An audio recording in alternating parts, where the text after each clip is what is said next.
And we will be turning off everyone's video feed to help smoothness of the stream.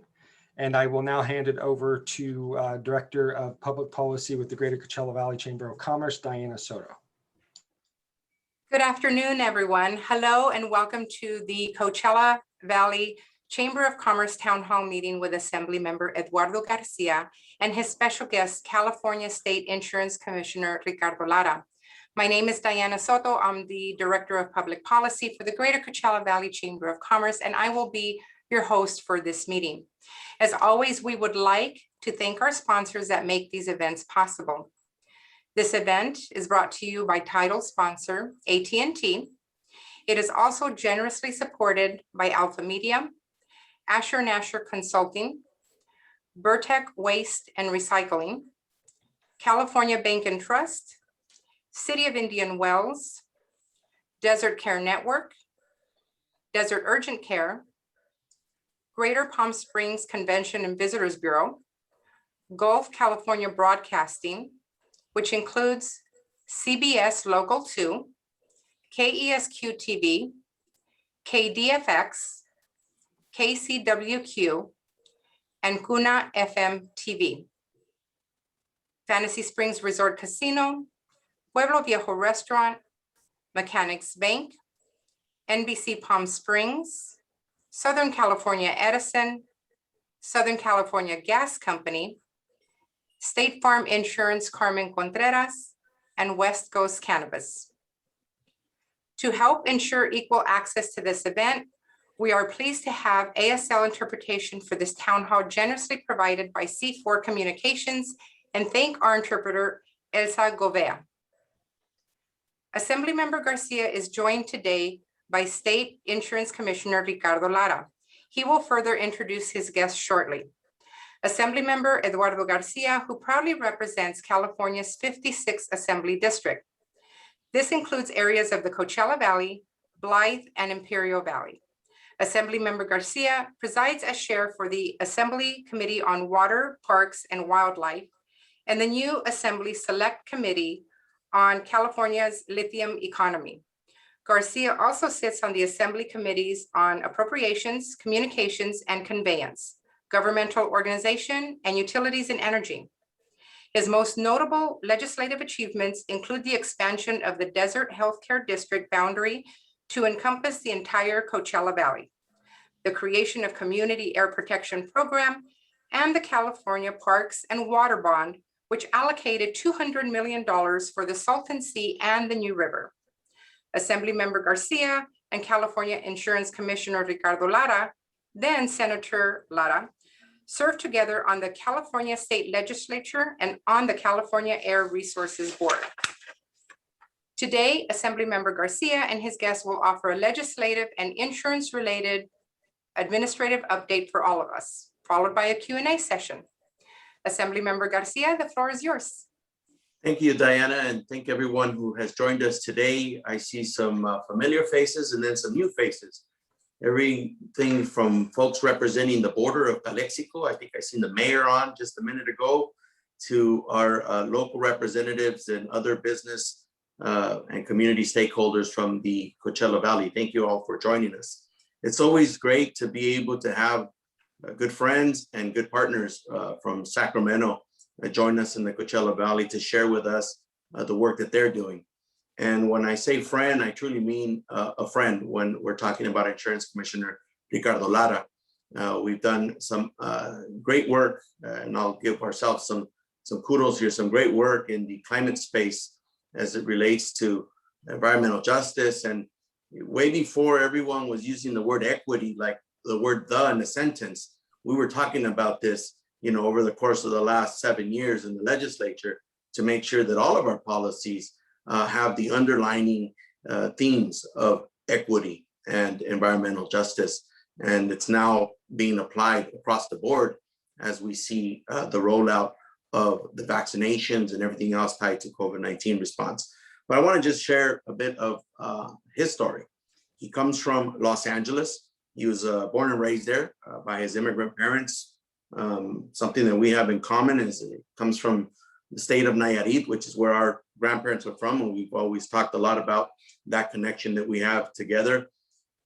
He made history when he was elected insurance commissioner, and something that he's proud of, we're proud of. He was the first openly gay person elected to statewide office. And I think it's important to highlight that in today's time when it's about being inclusive and bringing everyone along when it comes to representation. I also think it's important to share that he's got an amazing track record of legislative accomplishments in the California State Legislature.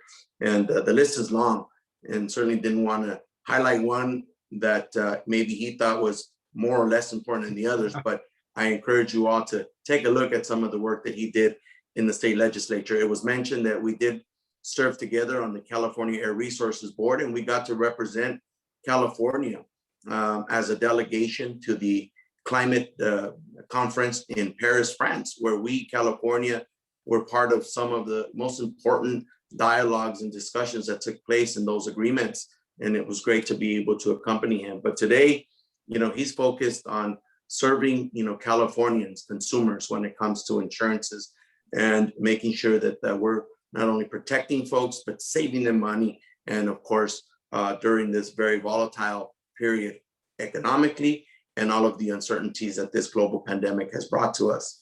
I did want to share, though, with you that Ricardo also is someone that's really important to us. He worked his way through the ranks to get to where he's at. In fact, his connection to our district is he was out there working, registering people to vote, knocking on doors, way before there was a Assembly Member Manny Perez or an Assembly Member Eduardo Garcia in the California State Legislature. And so if it wasn't for folks like him and the leaders that he was working with back then, and there's a long list of them as well, we wouldn't be probably in the position that we're in. And we always want to acknowledge those that have put in some work to lay out the path for folks like us. So I wanted to just say thank you, Ricardo, Commissioner Lara, for being with us today. And I know that everyone is eager to hear from you in terms of what's going on your end. And of course, I'm sure there's a long list of questions already that people have for you, and I'm sure other questions that will come about. But thank you for joining us today, and I'm looking forward to your presentation and the dialogue that we'll have. Absolutely. Thank you, Assemblymember Garcia. It's great. And you just got me reminiscing about my time out in Coachella Valley and living in a little apartment next to Indio High School, as we were registering voters during the summer of all times, and driving down to Imperial and other, I missed the amazing tacos, by the way. Espados out there. It's beautiful memories, and I'm so proud of the work that you have done representing your district, representing, salt of the earth families who deserve so much and often are overlooked by the urban jungles. And so, I was proud to stand with you as a member of the legislature to fight for these hardworking communities, hardworking immigrant families, and making sure we finally clean up the Salton Sea and making sure that the new river and all these amazing things could really be wonderful again in the community. And so, as you were saying, my job as your commissioner is representing, and fighting for our consumers. We had some exciting news today where hopefully some of you back in April and during the subsequent months got a refund or reimbursement of your vehicle insurance. And we collected data and today announced that insurance companies for your private passenger auto didn't do enough to reimburse you. And they actually should have been reimbursing double the amount. And so today we made an announcement in which we are requiring insurance companies for private passenger auto that by the end of April 30th, they have to explain to me how they're going to continue to do these reimbursements for California and Californian motorists, because, millions of Californians heeded our call and stayed home, meaning there was less traffic, less accidents. And so the risk profile really diminished, and you were paying premiums that no longer reflected the reality that we were living in. And so look forward to having that discussion. We're also collecting data to see how our businesses were impacted in terms of, we asked, and I was the only commissioner in the country to ask that reimbursements be given to also commercial lines of insurance. And we're collecting that data. And if the data demonstrates that, again, our businesses were under reimbursed, then I am going to make sure that our businesses also get the reimbursements they need, because the risk profiles have changed. Many of you were closed, many of you have less employees, and therefore you should not be paying premiums that reflect the reality that we are no longer living in under this pandemic. And so I look forward to having that discussion. Thank you for, again, the partnership. I want to also acknowledge Diana Soto, Vice President of the Coachella Valley Chamber of Commerce, for moderating today's discussion. Good luck, Diana. I know my people from Coachella and Imperial are very talkative, so let's get to this. I want to, again, 2020 we know has been a historic year, and in more ways than one, and not one that we want to see again. Not only did we face COVID, but also extreme heat waves that are not new for anybody in the region down in Imperial and Coachella, and the massive wildfires across the state. Businesses in the Coachella Valley have not escaped the economic devastation by the pandemic, and we're all here to really share resources and to help you get back on your feet. Before I do that, I want to give you kind of an overview of actions that I've taken to help provide some financial relief to our California consumers. And really my priorities have centered around the pandemic by giving money back to consumers and businesses, as you heard our announcement today, helping small businesses file insurance claims and combat fraud, ensuring that we have access and protect the health of every Californian, and really continuing to respond to climate change and these massive wildfires that, and how do we better help people prepared. So I did order those partial premium refunds that I discussed, and I'm proud to say that my order saved California drivers $1.75 billion. Like I said, the most in the nation. And when I ordered the insurance companies to return the money last April, I said I wanted them to give me that data. And it's very clear that companies did not do enough. And my review of the data, as I mentioned earlier, that while insurance companies did make returns to consumers, they also continued to overcharge drivers for their insurance, which led to major financial profits. And so what we did, and the way we found this out, was over the 7 months from March to September, insurance companies refunded you on the average of 9% of auto premiums, but my department's analysis found that they should have given you nearly double that amount, close to 17% over that 7-month period. And we did that by looking at the top 10 insurance groups that offered premium relief ranging from 10 to 22% for the month. This was roughly around March to April, but by October, only 4 companies were still offering these refunds. So therefore, as I said earlier, I'm ordering insurance companies to tell me how they're going to make this right, not just for our drivers, but for our businesses. And so, as I said today, I also directed insurance companies to report detailed data on commercial losses and any actions that have been taken to return premium to business owners. If the data shows that insurance companies overcharged our businesses, I'm going to mandate that they return premiums, especially to small businesses that have really borne the brunt of this pandemic response. I want to say, if you have any questions about your home, auto, business, or any other insurance issue, contact my department, and we'll make sure our staff puts the number in the chat. It's 1-800-927-4357. We have insurance experts who can help you Monday to Friday. These are real people, not a recording, because I know some people get anxiety when we give out a 1-800 number. We will answer. We have people who speak multiple languages, and if by any chance you are put in a waiting list, it's 2 minutes to be able to get back to you. So you can also use our live chat feature on insurance.ca.gov. So if you're a little shy, you don't want to call, you can always write us an email and we'll respond to you real time. And again, I want to talk quickly about fraud. Even in the middle of the pandemic and an economic crisis, there's always people who are engaged in frauds and scams, particularly here in California, unfortunately. So if you see any red flags or any suspicious activity, please report it to the Department of Finance, Department of Insurance. It's budget season, as Assemblymember Garcia can tell you. So I've been stuck on budget, Department of Finance and budget discussions. But many people don't know that we actually have 300 sworn investigators and enforcement personnel in the department, with 9 regional offices throughout the state ready to serve you, including our office in the Inland Empire that serves the Coachella Valley. We investigate scams, any illegal actions by licensed agents trying to defraud you, or someone claiming to be legitimate who is not. One common issue is someone trying to sell a business a bogus workers' compensation policy, for example, which we see over and over again. Make sure to verify the legitimacy of the selling agent and the policy being offered by checking your agent's license on our website, or just contact us or contact their company directly just to verify.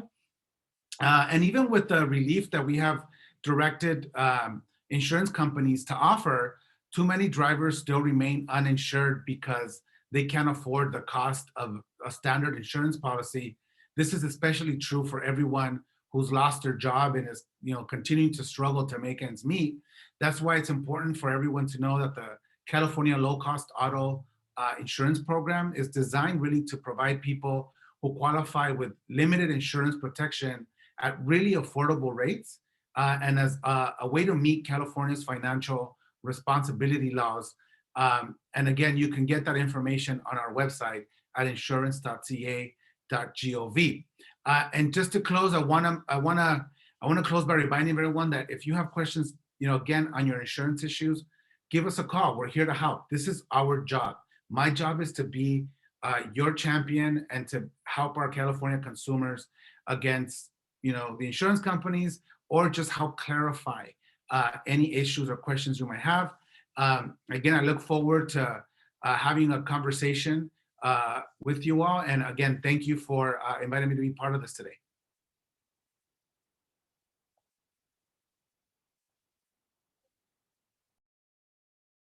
There we go. Thank you so much for being here. Are we ready to answer some questions? We're ready to rock and roll here. The first one is a business-related question. How has COVID-19 affected workers' compensation, and what should business owners know? Oh, sorry. Of course, the famous mute button. Yeah. Yes, that's a great question. We often get a lot of questions on workers' comp from our businesses. First, business owners need to know that all workers affected by COVID-19 on the job are eligible for workers' compensation benefits. Last year, our governor signed legislation which expanded access to workers' compensation and really created a rebuttable presumption for frontline workers. So employers should know, however, that you have a chance to prove that the illness was not work-related.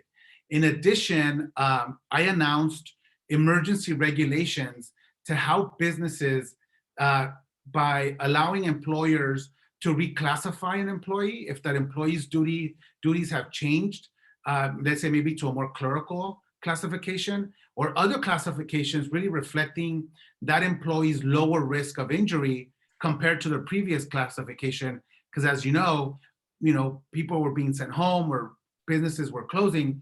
So the regulations also make important changes really that I think are positive for our businesses. So one, we're excluding leave payments made to an employee who is on furlough for overall premium calculations. We're excluding claims related to COVID-19 diagnosis from future rate calculations. So workers' comp companies cannot include the rates that you might have in terms of a diagnosis of COVID-19. And then we're collecting data on how COVID-19 is affecting claims. These rules are retroactive to the first day of the governor's statewide stay-at-home order, and it will conclude 60 days after the order is lifted. And so even with more and more people being vaccinated, we do not expect the order to be lifted soon. So this gives our businesses some flexibility. And also, if your staff or your employees are contracting COVID, it's not going to be calculated in future rates. We wanted to protect you all from that. So, I am keeping a close eye on the cost of all parties involved, the financial cost to businesses that may be struggling to survive, the cost to the health and recovery of our workers, and the cost of the overall compensation market, which we get a lot of questions also as well. Business owners should know that workers' compensation also applies to our immigrant workers, which is critical to that region, to Coachella Valley. I worked on legislation that was signed into law that expanded these protections to our immigrant workforce. We want to make sure everybody has access to critical workers' compensation, especially during this time. But I think what these emergency regulations really give you much more flexibility to reflect, again, the risk profile that we're all now living under through COVID. Thank you. Thank you for that. That's such an important topic to so many small businesses. They're so concerned about the affordability of workman's compensation, right? What specifically, and I know you touched a little bit about the overall subject, but what specifically can you do to ensure that that workman's compensation remains affordable? I think one of the key strategies that I've been working on is really these emergency regulations to give employers the flexibility to be able to reclassify their employees is going to be critical. Yeah. Because many folks are working from home. Many folks have been reclassified to something work that's less riskier in terms of the safety of the employee. So my regulations allow you to modify that so that we can continue to keep workers' compensation costs down. And we're going to be collecting data to see how, the overall pandemic is going to have an effect on the overall workers' compensation system. So for right now, just know that these emergency regs are really there to assist you and assist us in controlling the cost. Moving forward, we're going to have to work closely with the governor, the legislature, and our department to see what the real impacts are going to be long-term from this pandemic. Thank you for that. The next question is also business related. The unpredictability of having employees out ill due to a direct COVID diagnosis or as a result of a potential COVID contact has been overwhelming to small businesses, and in many cases, causing them to cease operations for 14 days at a time. Much of the business community is seeking COVID coverage or interruption of business coverage. Is this a product that will be standardized in the future? Is this available now? Great question. Having the certainty and knowing what perils you are covered for and what perils you're not covered for is absolutely an important piece of knowledge and that any business needs in order to plan for the future. The current pandemic we are seeing is indeed really a once in a lifetime event. I don't believe any entity was able to fully predict the impact of COVID-19 has had on society, business, and of course, insurance. So there are some companies that did sell pandemic-related products or endorsements to commercial policies to cover losses due to pandemics. However, since we are in the middle of this pandemic, these products are not readily available, of course. And so we have to wait until this current crisis is over before insurance companies re-enter this market. But I certainly will be looking at all options, I should say, for some innovative insurance products that can help protect our businesses in the future. Again, we have to make sure that this pandemic did not pass in vain and that we take this opportunity to really reflect on what insurance policies our businesses are going to need, what protections they're going to need, so that we don't repeat this unfortunate history and tragic history that we're living through. True. Definitely a difficult time, definitely difficult. Insurance premiums have steadily risen over time, in some instances, depending on the type and location, dramatically so. Many things have been blamed, including increasing ease and threat of litigation, regulatory policy, etc. What can what can California do policy-wise to help manage and mitigate this increasing expense for business owners? Yeah, absolutely. Affordable insurance rates play an important role in ensuring that the broader California economy stays strong and vibrant.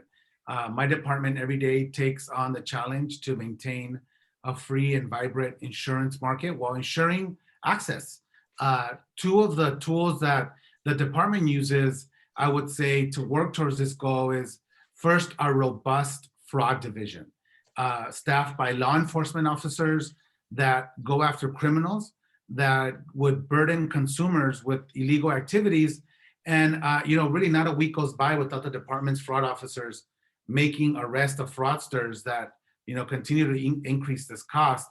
I would say secondly, the department is also fully committed to vigorously implementing insurance rate review and approval mechanisms of our Proposition 103, our rate regulation branch, and our rate enforcement bureau and the department's public advisor really work together vigorously to ensure that insurance company rates are thoroughly reviewed so that consumers are not being overcharged under the law, and that the process is transparent, open, fair, and for every resident in California, really trying to shine a light on how insurers charge consumers for insurance products is just really one way our department is working to maintain affordable insurance premiums, similar to what we announced today with your individual auto insurance policies.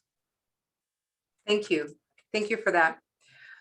The next question has to do with the environment. Wildfires are creating major challenges for both homeowners and small businesses. How are you assisting with claims and helping people to have access to insurance for commercial structures? Yeah, great question again. Last year we saw some of the largest fires in California's history, and climate change, as Assemblymember Garcia was pointing out, is making it much more difficult. Wildfires are more frequent and more extreme. We're getting more extreme heat cycles. If you ever suffer a wildfire loss, the Department of Insurance is really there to help you rebuild, help you get the most of your insurance benefits. Again, you have the number and the website in the chat. Specifically for businesses, if you're forced to shut down by a local government evacuation order, we usually call it business income coverage, will typically include something called civil authority coverage, which protects your loss of income if a local government prohibits access to your business, for example. But all policies obviously are not the same. Some policies you have to really look at and ask your agent, or come to us to ask us questions before you sign a policy, so we can help you understand what coverage you have and what you're not covered for. With regarding to finding affordable coverage or keeping your current coverage, we know that, again, climate change is driving these extreme fires, and we're also having wetter winters and hotter summers, leaving more fuel to burn in a fire season that, by the way, is 75 days longer than it used to be. So this really has led to a lot of non-renewals and higher premiums for many businesses and homeowners. So I want to see insurance companies be part of the solution. Instead of just non-renewing homeowners or raising rates, if they have wildfire risk, as companies, they should be incentivizing the proper behavior and giving discounts so that you are incentivized to harden your home, to put in resilient infrastructure, environmentally friendly infrastructure that is not only gonna save you money, be better for the environment, but also help protect your business against climate change and wildfires. So, working together, we can harden homes, businesses, and communities so that they can, better survive a fire. And again, we'll save lives, save homes, save our businesses, which again will also reduce the overall risk, which will make insurance much more available and keep insurance companies in these communities and writing policies in these communities.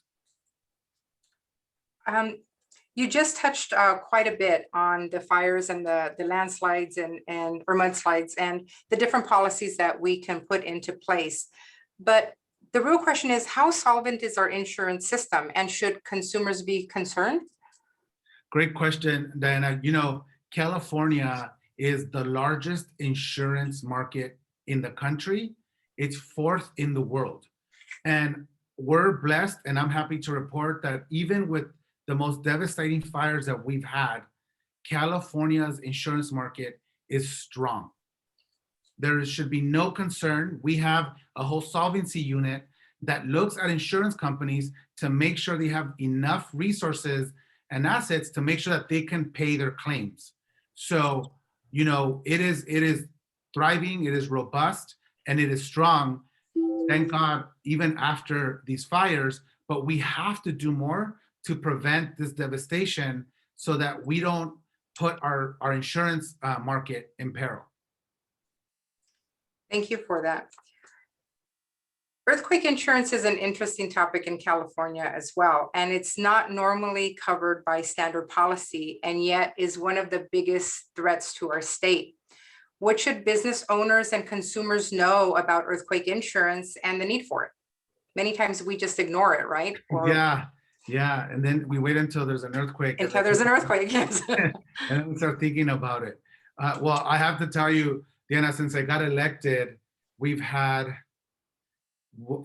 massive floods, we've had wildfires, and we've had earthquakes, and now we have a pandemic. So to say the least, I've been busy as your insurance company. So, you know, earthquake insurance is one of the most underutilized tools, as you said, for most business owners and consumers. All of California has the potential to experience, as we know, and those of us who were born and raised here, we've heard since little kids that there's the big one is coming, and there's a potential of a devastating earthquake within our lifetime. And I strongly encourage everyone to consider purchasing earthquake insurance. Earthquake policies purchased through the California Earthquake Authority for consumers are frequently affordable for many.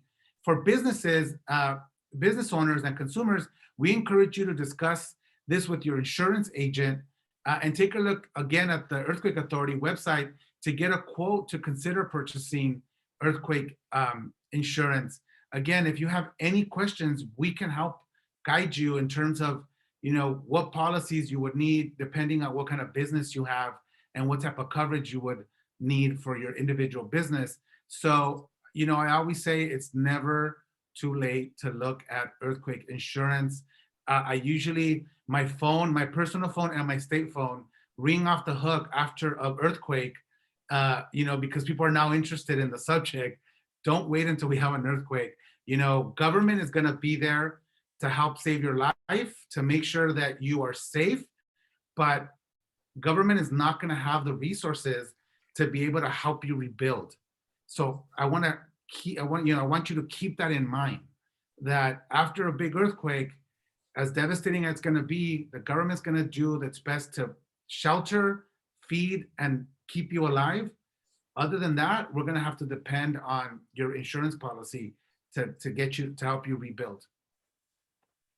That's definitely a good solid reminder. And you're right. I think those of us who live in this state, born and raised, we've been hearing it so long, it's almost like we ignore it, but really, really shouldn't.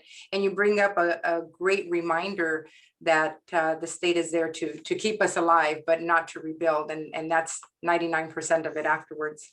Right. The next question is in reference to healthcare. Lack of affordable quality healthcare insurance is the #1 reason why new businesses don't start in the first place. And that hasn't changed in a decade of Obamacare. How do you plan to address this or to achieve universal healthcare? Oh my God, I love this question. Healthcare is so important and critical. You know, as you said earlier, Assemblymember Garcia was saying, I grew up with two parents who at a point in their life were here as undocumented immigrants working in the fields and cleaning homes. And I grew up without health insurance. It is one of the reasons why I ran for this position. You know, I've taken several steps to lower the cost of healthcare, especially as it relates to the pandemic, right? We wanted to make sure that this was just not another add to the cost of an already burdened system that's very, very expensive.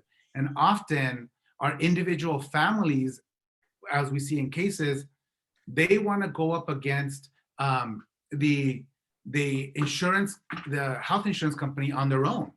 And often, if you're going to go up against a big insurance company against your family, guess who's going to win, right? And that's why our department is critical to be there by your side. So I directed health insurance companies to provide zero copays and cost sharing to our consumers for COVID testing and screening. That's why many of you, when you go get your COVID test, they don't charge you absolutely anything. I took actions to extend policyholder deadlines for consumers that to ensure that they don't lose their coverage, their limit, or waive their policy benefits as a result of the current national state of emergency, right? So we have to make sure that we extend these limits and these deadlines so that people don't lose coverage. I asked companies to extend grace periods for Californians affected by the pandemic, that they have more time to pay their insurance premiums. The last thing I wanted is for somebody who lost their job to also lose their insurance coverage because they're trying to make the decision between putting food on the table, paying the rent, and now having to pay their health insurance. So I asked insurance companies to give people a grace period so that, you know, they can figure out their situation and be able to pay their health care at a later date without losing their coverage. That was critical. And I'm proud to say that many of the insurance companies did that. I also pushed insurance companies to expand access to telehealth. It is something that the legislature and Assemblymember Garcia are working on so that consumers have access to medically necessary healthcare while keeping them safe and keeping our healthcare workers safe. Now, I know there is issues regarding connectivity. There's issues regarding, internet service. And I think, the legislature is really working on this. I think telehealth is going to be here to stay. I think it's a unique way to deliver healthcare, but we also want to make sure that we have those consumer protections, right? What actually constitutes a telehealth visit?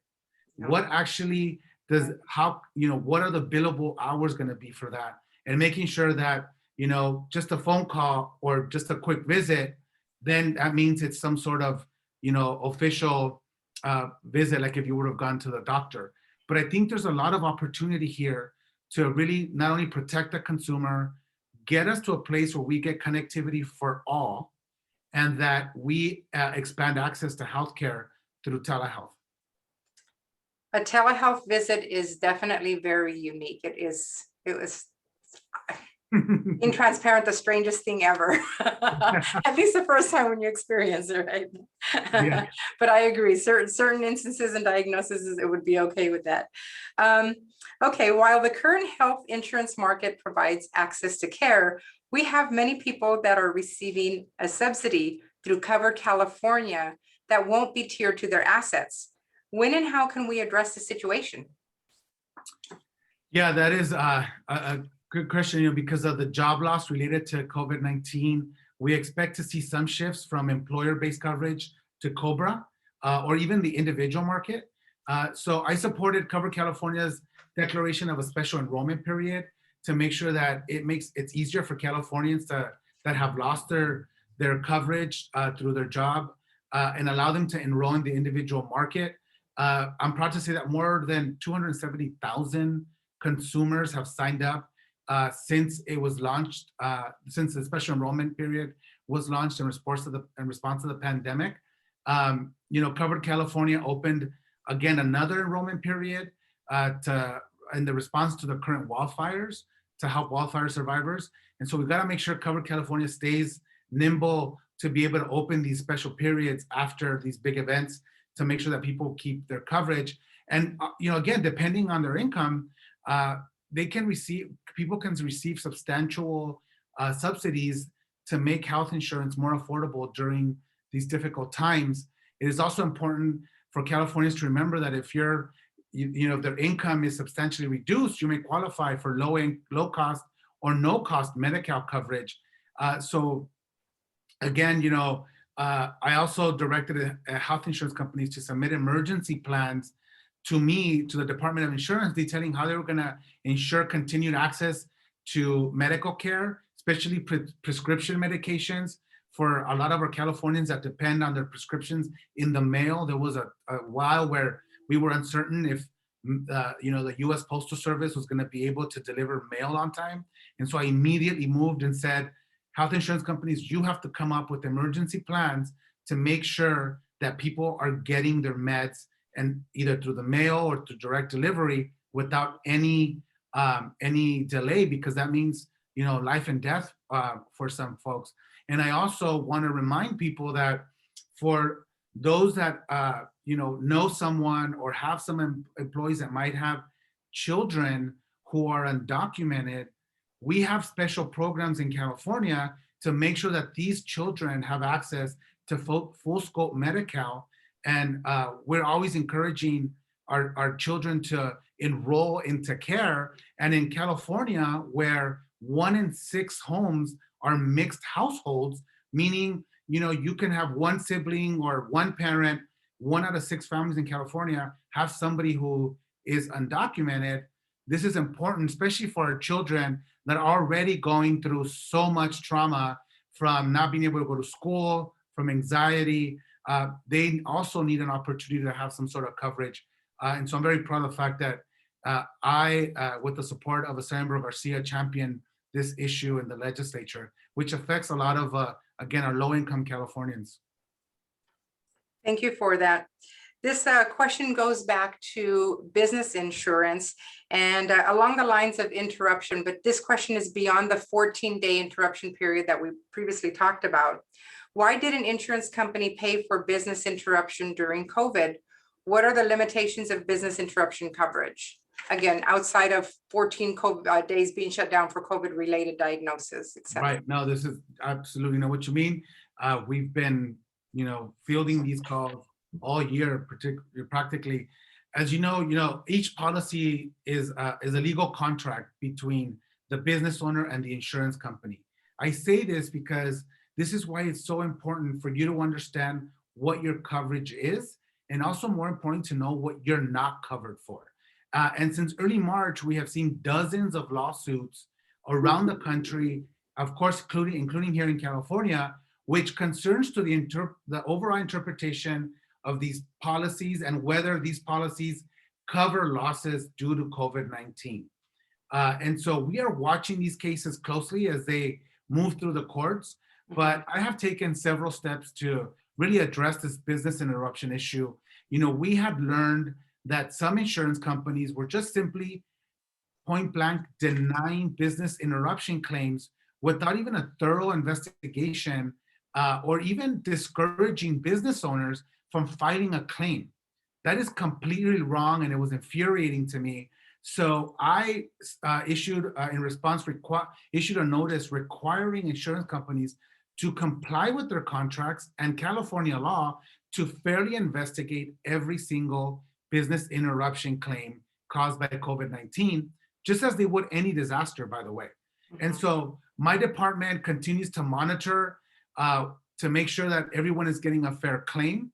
And this includes reasonable delays in processing claims already filed. You have the number in our chat. I want to say too that there's been some instances that some businesses have sent us their contract. We've talked it over with them, and there might have been, you might not have coverage for COVID or for a pandemic, but we caught some other discrepancy that the insurance company either missed or didn't tell you, and we've been able to get some premium refunds to our businesses that way as well. So if you call us, you share with us your contract, we skim that sucker. We looked at every detail to make sure that they complied with the law, make sure that they're complying to any other stipulations within your policy that you might have missed. And we've been able to get, some premiums to businesses that way. Good.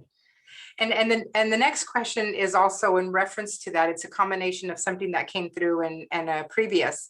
Why am I not receiving a refund or rebate for professional liability insurance premium like I did for auto insurance? I love this question. Yes.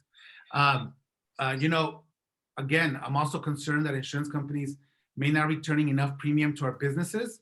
That is why, as noted, when I first started talking, I directed insurance companies to give us the data for commercial insurance as they did for auto.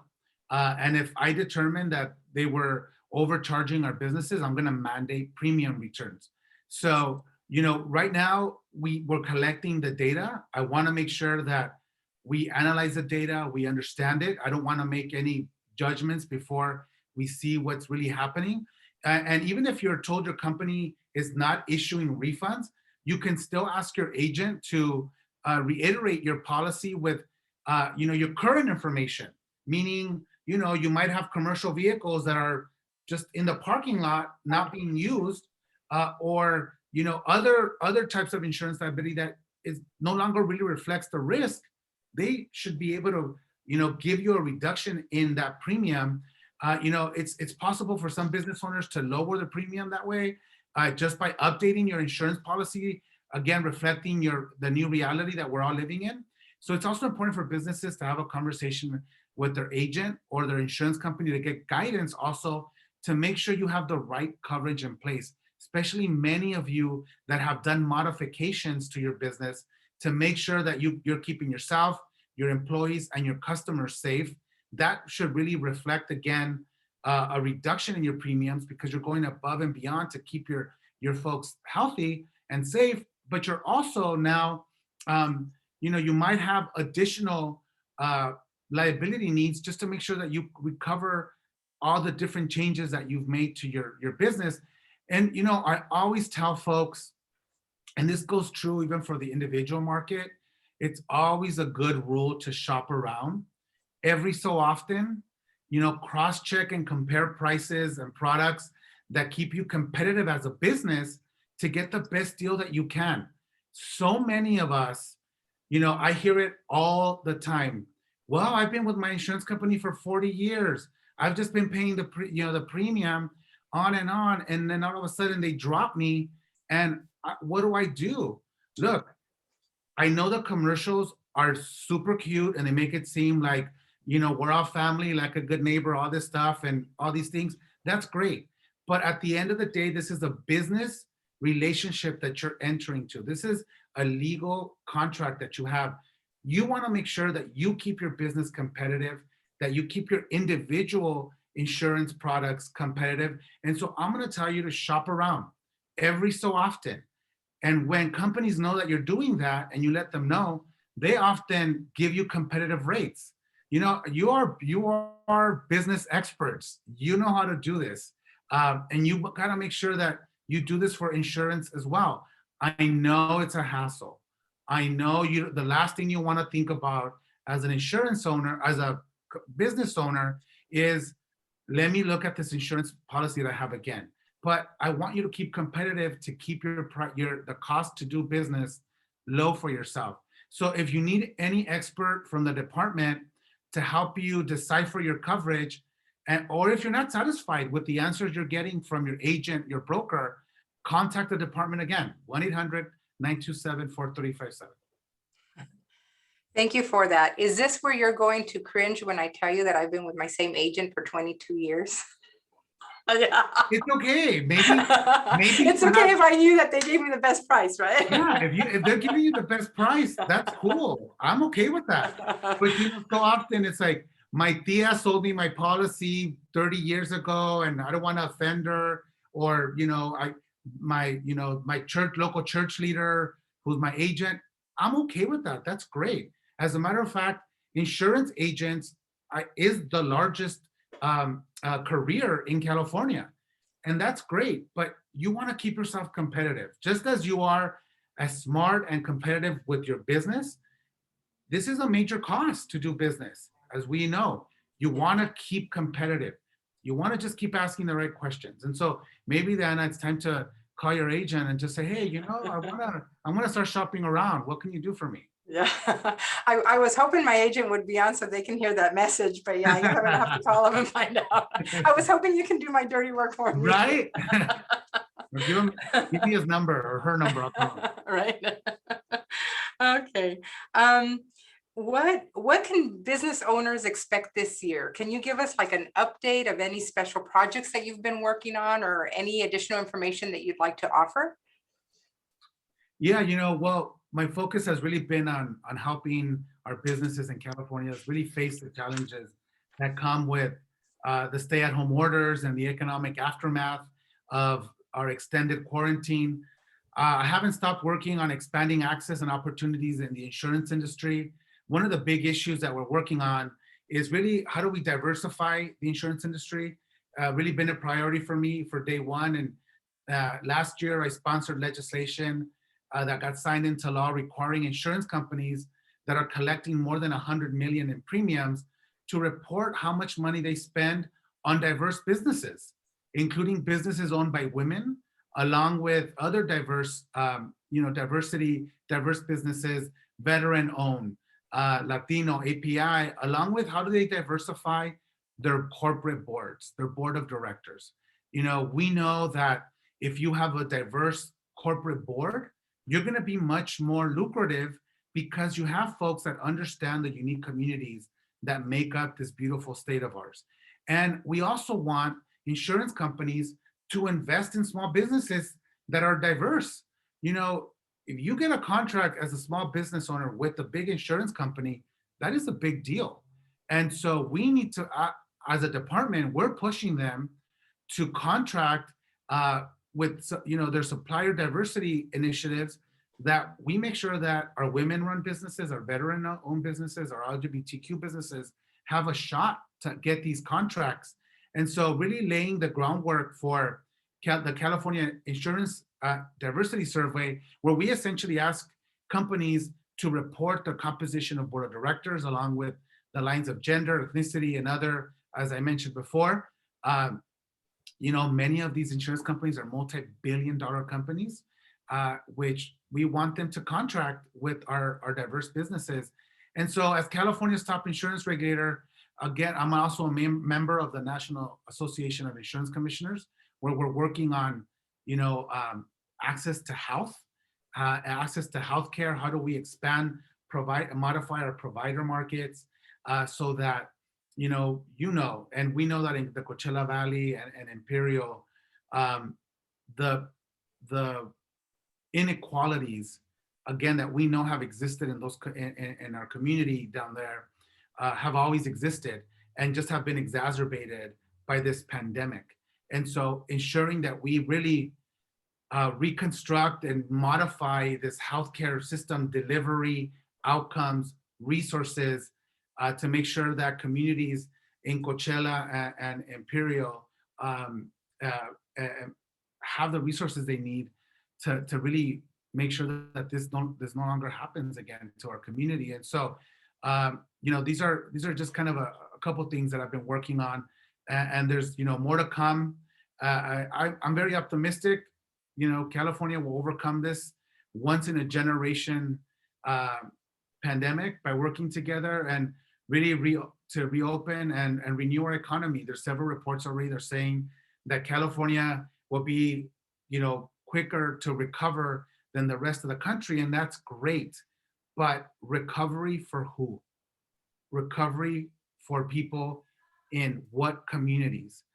So now, we don't want to go back to the status quo. We want to go back and be deliberate of who's recovering, who's getting the resources they need, and be unapologetic over the fact that, there's some counties in California that are going to need more help than others and deserve more of the resources. Well, thank you for that and all of the hard work that you do. I want to be respectful of your time and Assemblymember Garcia's time as well. We are at about an hour, and I want to offer this last few minutes to each one of you for maybe some closing remarks before we finish up. You want to go ahead?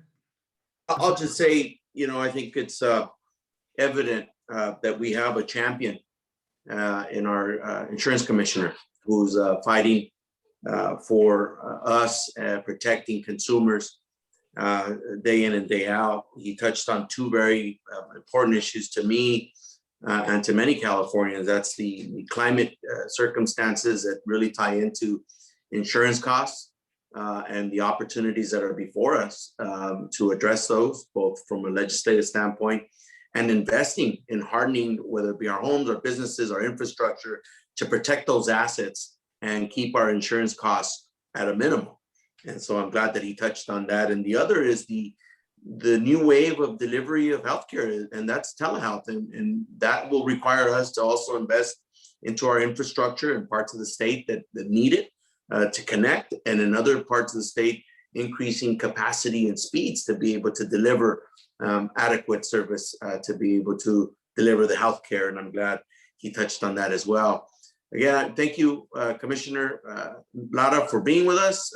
No stranger to our part of the state. I hope that we'll have you back again soon, and maybe even sooner than later in person. We enjoyed this presentation, an abundance of information, and I'm very grateful to you and your team for making the time to addressing the people of our community. Of course, Yes, thank for you. sure. I just want to thank you, Assemblymember Garcia, Diana, and for inviting me to participate this afternoon to discuss some critical information that we need and some resources that are available to you facing, so many issues in the Coachella Valley. Really look forward to getting those refunds to you and continue to get those refunds to you on terms of your auto policy.